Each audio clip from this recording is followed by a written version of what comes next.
what I didn't like about the book. Everything else. I don't know all of the prompts from the top of my head, so I didn't complain because that was the one reason why I didn't want to go into the book. The only thing I can say about this book is that I have positive and I have negative feelings, and do with that what you will.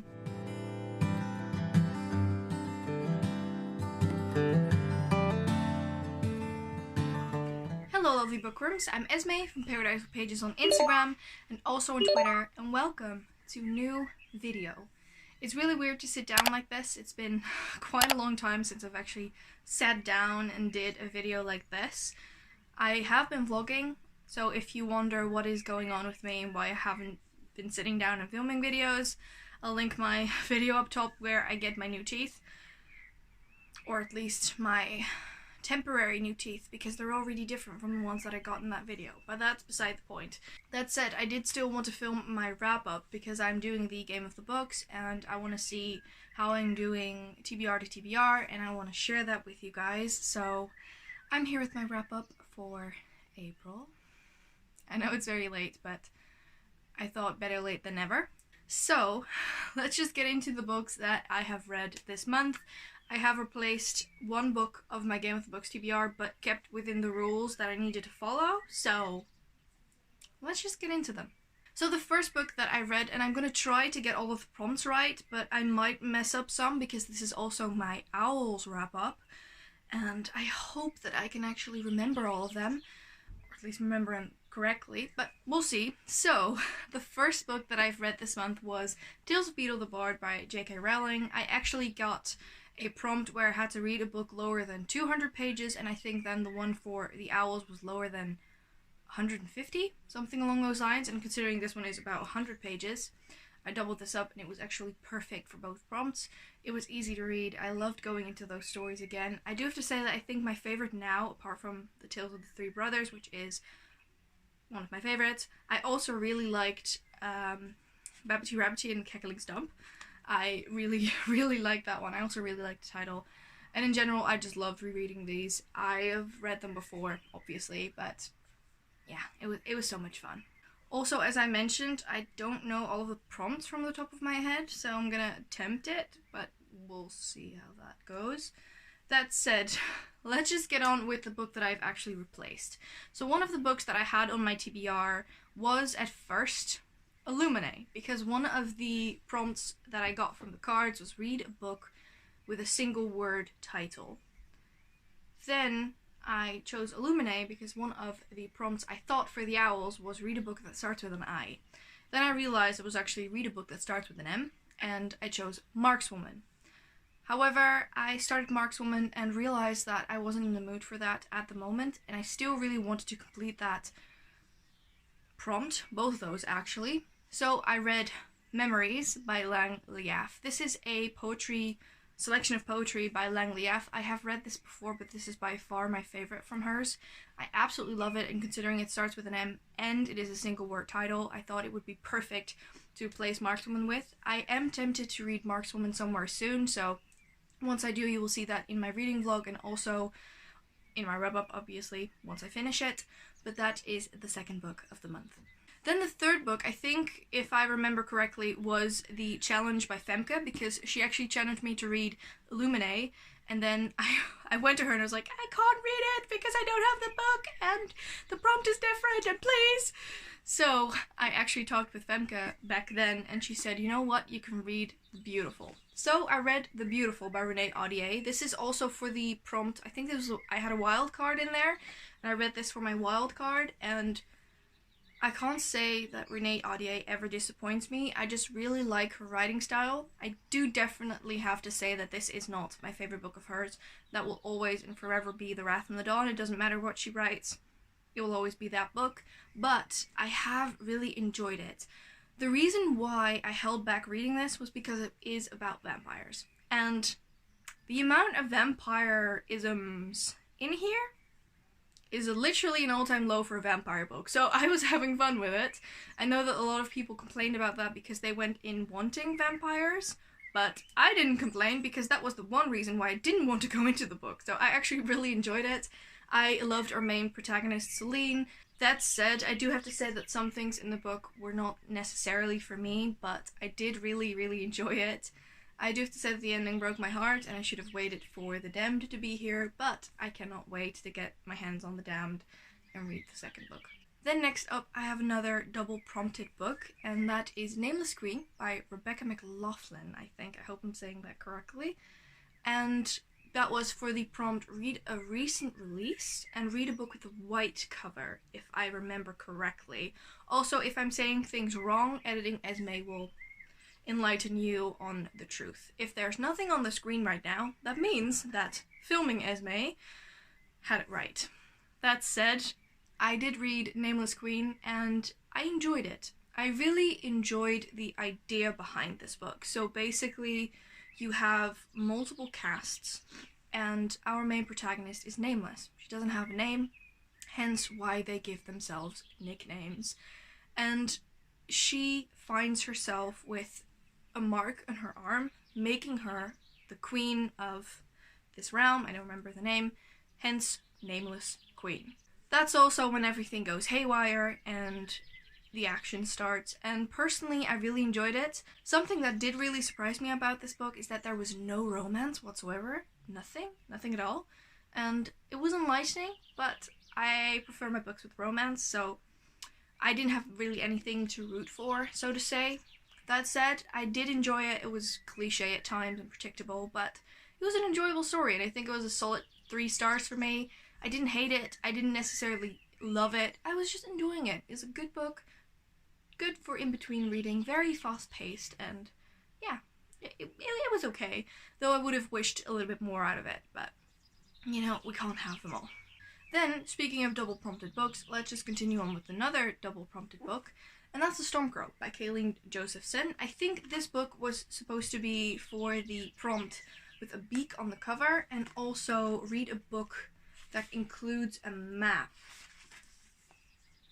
And there's a map in here. So I think those were the ones. This is actually a reread for me, and this was a reread for one of the challenges that I'm doing. I actually have a video on that planned, and multiple other books. Another one I will be mentioning at the end of this video that I've also read, and that video is coming as soon as I read the books for that video, so I have no idea when that will be. I hope soon. That said, it was an okay book, and I will update you once that video is here. I'm very sorry to bother you like that, but you're gonna have to wait a little bit longer. Or just go to Goodreads and read my review there. Though I don't think I've updated that one since I first read it, so that's my next book. Okay, then a book that was not double prompted, and that was read a book outside of your comfort zone. And for that one, I chose a book that I got from a friend because she wasn't necessarily having it, and she wasn't the biggest fan, and she thought that I might be, and that is The Pharmacist's Wife by Vanessa Tate. If you've seen my vlog, you know what I think about this book, and let's just start with what I liked about it, the cover. Let's then continue on with what I didn't like about the book, everything else. Basically, in this book, we follow a woman named Rebecca Palmer, I think, yeah, and her husband, her newly acquired husband, is into making a drug called heroin, and basically he is such a big abuser, and I've never encountered a more horrible husband in any of the stories I've read, and that's a lot in this genre, sadly. I just didn't like it at all. The amounts of sexual things that went way over my line. I just don't want to read these kinds of things. I don't want to read about rape in books. I know that it's horrifying. I know that it is supposed to be there to teach people a lesson and tell you that it isn't good, because trust me, I wholeheartedly agree. I just don't want to read things like that. I'm just not interested in reading books that contain this. And in general, I also really didn't like the characters in here. Rebecca really wanted to please her husband left and right. That did get better throughout the book, but I just had no fun reading this, and yeah, no. I just don't have a lot of thoughts apart from ranty ones, and Jesse, if you're watching this video, I'm very sorry I disliked it, but at least I gave it a try. I know that you didn't like it as much either, so it's not like I'm stomping on Virginia Woolf, which I usually do, because I know that Jesse loves Virginia Woolf, but I don't. Okay, let's just keep moving on. So next up, I had a prompt that said read a debut novel from a writer, and that one was more difficult to figure out than I thought, but I eventually managed, as you've seen in my TBR, and that was Sky in the Deep by Adrienne Young. And this book really surprised me. I have to say that quite a few people have said that it was really disappointing to them because they had really high expectations. So I have to say that my expectations were a little bit lower, but I really enjoyed it. I didn't give this one 5 stars because I have to say that the ending was really rushed, and that is the point that did disappoint me. But other than that, I loved everything about this story. I loved the entire clan mechanic. I loved seeing the way in which this evolved, and I just don't want to say too much about the plot because I will spoil you, but if you keep in mind that the ending was not, it's rushed. The ending is definitely rushed, but other than that, it was such a lovely read. I flew right through it. I loved every single character. I also really got where they were coming from because our main protagonist is really whiny and really angry about a lot of things, which is logical. It's so logical where she's coming from, and that's the first time that I had a whiny, a whiny main protagonist, and I got her. It was so nice, it was so refreshing. And I have to say that I also bought her other book, which is The Girl Lucy Gave Back, I think. I can't see it from here, but it's up there. And I'm excited to see what that is all about. It's also with clans, I think, so yeah. I really, really enjoyed it. I was really, really surprised by this, and it was such a fun read. I think that I've messed up with the prompts because I'm now looking at my stack, and I have another book here that I think was a wild card because this was a reread and I don't remember getting a card. Or did I get a reread card? Maybe I got a reread card. Read a favorite. Reread a favorite? Anyway, editing Esmay will tell you. So, the final book, I hope I'm not missing one, the final book of my game of the books was Reflection by Elizabeth Lim. This is a Twisted Tales of Mulan. I can't really say it's a Mulan retelling because it is literally Mulan, but in a twisted way. And I have already read this, so it is a reread for me. I had quite a couple of rereads last month, and I just absolutely enjoyed it. I loved going back into this world. I will continuously read this one. I just love Mulan so much. It is one of my favorite, it's my favorite Disney movie, and I need to read more by Elizabeth Lim.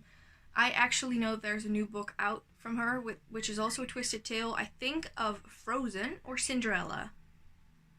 Anyway, either or. That said, I loved going back into this, and of course it's another 5-star read for me. I usually don't change my rating once I reread a book, unless my feelings really, really change, but usually they don't. So those were all of the books that I read for my game of the books. Once again, I have managed to read everything on my TBR, which really surprises me. I don't know how I keep doing this. Let's hope I can keep this up this month.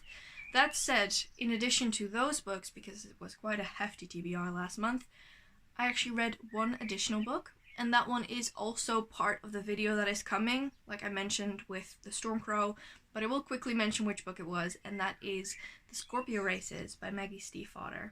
I don't think I've ever mentioned this book before, and I'm not going to say too much about it because you will see that in that video, but I have read it, and the only thing I can say about this book is that I have positive and I have negative feelings, and do with that what you will. I know that that is a dick move, but you will see that in that video, I promise, soon. I will also try to no longer talk about those kinds of books because I don't know how long it's going to take because of the Desert-a-thon, my TBR to think about, and then I have to read them somewhere in between. That said, these were all of the books that I read last month. I had quite a decent reading month. No 1-star books, luckily for me. That's always nice. No DNFs, and yeah, I read everything that I wanted to read. I didn't read as much as I would have wanted. I would have liked to add a couple more books, but I didn't have the time for that. That said, I'm not displeased, so yeah. Let me know what you have read last month. Have you read any of the books on my list? What did you think? And I think that is everything for this video. I want to thank you guys so much for watching. Please subscribe to our channel and press that little bell icon so that you get post notifications every single time that we post. And I hope to be seeing you in the next one. Bye!